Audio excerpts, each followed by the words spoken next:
Do you see how beautiful this game looks? 18 years later, and this beginning cutscene is still the greatest Sonic has ever looked. To this day.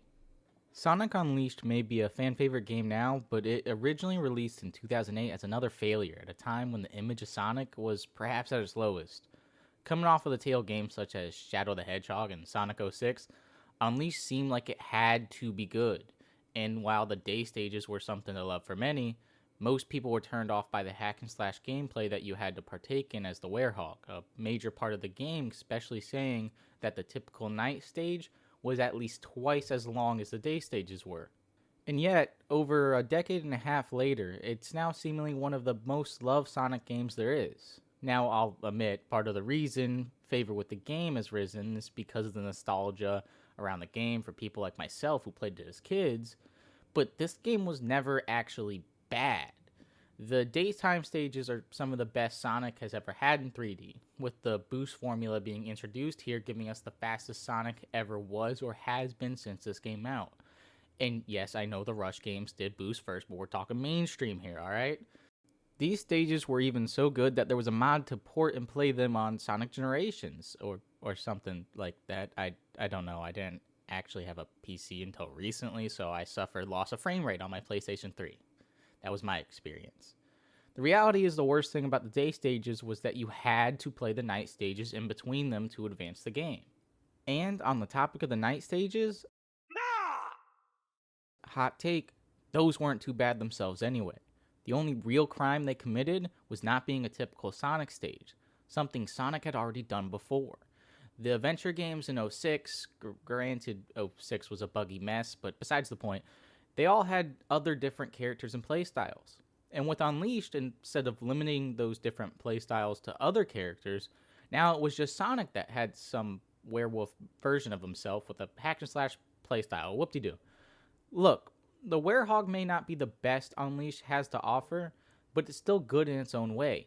It encourages exploration, the combat has some decent depth to it, and sometimes it's just fun to throw hands with some badniks, right?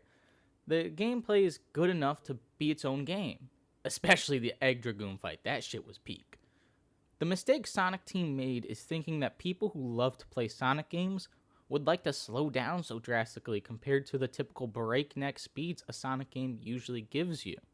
And besides the gameplay, Unleashed is also one of the last times that a Sonic game could balance having a story while having comedic relief for a long time. Like, a really long time. Yes, it had its funny and strange moments, such as the professor and his unhealthy obsession with cucumber sandwiches, or like when Tails talks about how Eggman isn't cruel enough to let his prisoners starve.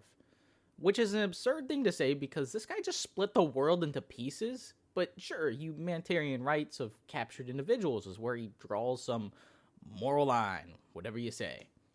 But Unleashed still can take itself seriously, such as this beautiful moment between Sonic and Chip after Chip regains his memories.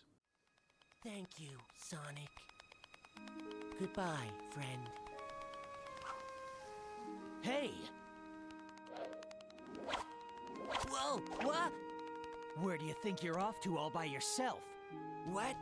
But my memory is back now, and, well, from here on out, it's my responsibility, so, there's no reason for you to come along, so I should just... Do I need a reason to want to help out a friend? Thanks, Sonic.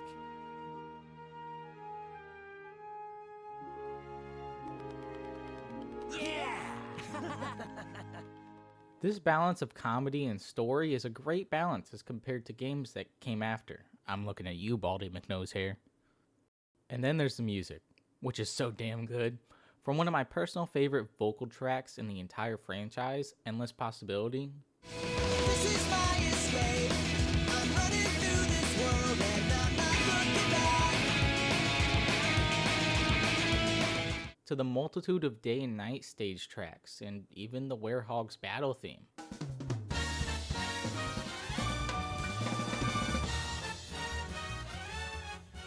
Which does play anytime the Werehog has just a minor inconvenience. The soundtrack is another banger that can be listened to on repeat, such as the norm with most Sonic OSTs. I mean, hell, they may be more consistent at putting out good OSTs than actual Sonic games at this point.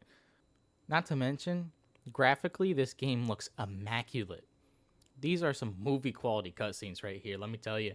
The only thing that ever held back how great this game looked was that it came out on the Xbox 360 and PS3. No, we don't talk about the Wii version over here. Thankfully, this was a problem solved with the recompiled port on PC, which is what I used to record my gameplay in this video. It not only helps the look of the game, but makes everything fluid. So much so that I can actually enjoy Jungle Joyride Day stage because I can actually see where I'm going. Unlike playing on the PS3 where it feels like I'm just teleporting anytime I touch the damn water until I drown. Sonic Team, I beg of you, give us this level of production again one day. Please. All around, Sonic Unleashed was an amazing game. And given time, and the decade of enduring flops such as the Boom series, it was always good in retrospect. Perhaps the best Sonic team had ever put out. Now, granted, it was also a horrible risk in hindsight to change so drastically what had already worked for so long, but hey, I guess hindsight's 2020. Either way, this game will always hold a special place in our hearts. Wait a minute, what the hell ever happened to the bracelet from Chip? Well, you've made it to the end of the video. If you've made it this far, thanks for watching. And if you liked it, please consider leaving a like, subscribing, and maybe leaving a comment down below of your experiences with Sonic Unleashed. Until next time, see ya.